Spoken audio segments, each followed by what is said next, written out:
शासनाचा कर चुकवण्यासाठी एका व्यावसायिकाने चक्क एकाच नंबरच्या प्लेट 2 टेम्पो ट्रॅव्हलर लावल्याचा प्रकार उघडकीस आला आहे.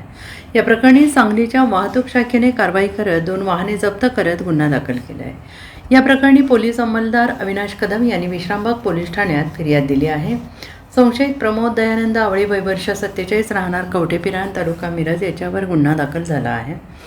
अवैध प्रवासी वाहतूक नियमबाह्य वाहनांमध्ये बदल करणाऱ्यांवर कारवाई करण्याचे आदेश पोलीस अधीक्षक तुषार दोशी यांनी दिले आहे आणि त्यानुसार सांगली वाहतूक शाखेचे कर्मचारी शहरात पेट्रोलिंग करत होते. यावेळी त्यांना माहिती मिळाली की शहरातील काळीखण जवळ असलेल्या टेम्पो ट्रॅव्हलर वाहनतळाजवळ MH11T 9933 या एकाच नंबर प्लेटच्या 2 ट्रॅव्हलर थांबलेल्या आहेत. त्यानंतर त्यांनी तातडीनं त्या ठिकाणी जाऊन पाहणी केली असता 2 ट्रॅव्हलर मिळून आल्या.